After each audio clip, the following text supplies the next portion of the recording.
Hey guys, Stiggy here at the Guitar Loft. How are you doing? Right, just a quick video here. I'm not going to keep you guys long. So, in a nutshell, you've just bought a guitar, whether it be an expensive one or a cheap one, it's entirely whatever your choice is, and you pick up covers. Now, they don't have to be Fender ones, they can be any ones. They're white. They're horrible. Look at them, right? Some people like them clean, some people like that whole aged look, right? And what do you want? You want them that colour, yeah? You want them aged.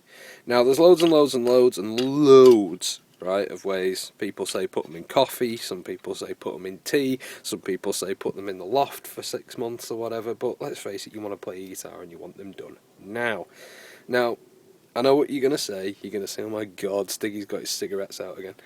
But no, okay, and you can do this even if you're not a smoker, but if you know somebody, just cadge 1 or 2 fags off them, okay? And this is a surefire way of basically making sure that your pickup covers or your knobs, or if you've got a big enough box and enough cigarettes, your scratch plate, you can do exactly the same thing, okay? Now, believe it or not, these, I've already done these, right, but I left one out for you. These are all the same, off the same guitar, yeah? You can just about see it. I've done these two because I only like them light. I don't like doing them massively grimy and dirty. So first thing what you're going to need is a cigarette and a lighter, obviously, there. A tiny piece of sandpaper or emery paper, or wet and dry, it's up to you. Some blue tack or some white tack. I've got some white tack because I'm only cheap. And a box, a sealable box. Alright, what you're going to want to do with the box, you're going to need to sacrifice it, boys and girls, if you're going to do this well. You want a small hole. Let's see if I can do this on camera.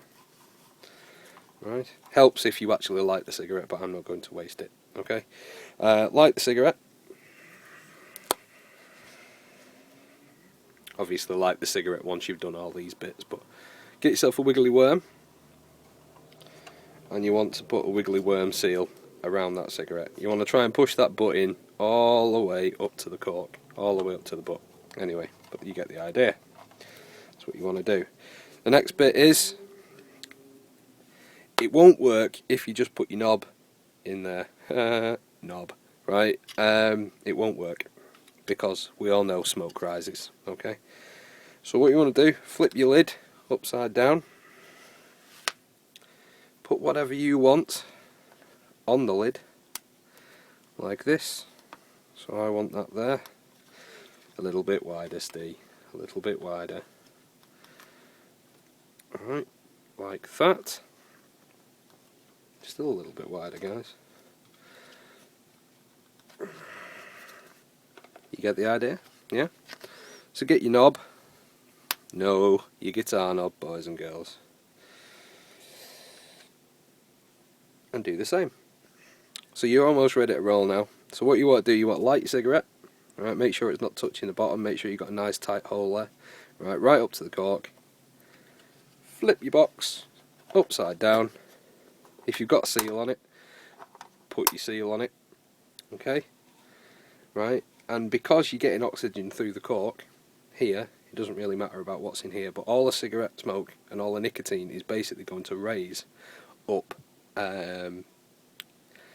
basically, onto your actual pick guard. And if you ever smoke heavily, which I don't, gloriously, but if you do, you've seen it around light fittings and stuff on white ceilings and stuff, and that's basically what it is. It's age and dirt and stuff and UV light and stuff. So yeah, light your cigarette, try and keep an eye on it, put it, I normally try and put it next to a slightly open window, right, and then you get a bit of draft here. You might need to light it occasionally and check on it. If you want to go for heavy relicing, take a piece of sandpaper, just rub that clear coated plastic off the top gently. You don't want to scratch it, you just want to take some coat off it, then do all that. And then what you'll tend to find is that your pot or your knobs and stuff like that, the little grooves will get covered in mud and covered in dirt. Take them out. If you're not, light another cigarette, put it in, and that's it, basically. It's up to you after that. What I tend to do is just give it a quick once over with lacquer. You don't have to do much to it, just go st with some lacquer, any automotive lacquer or anything that you've got lying around the house, and that just seals it in that colour then, and then it gives a nice contrast to a white pickguard or a black pickguard. So there you go, guys, that's it, nice and easy. Get yourself a box, some blue tack. If you don't smoke, cadge your cig off somebody or two, and that's it. Alright guys, catch you soon, hope you like it.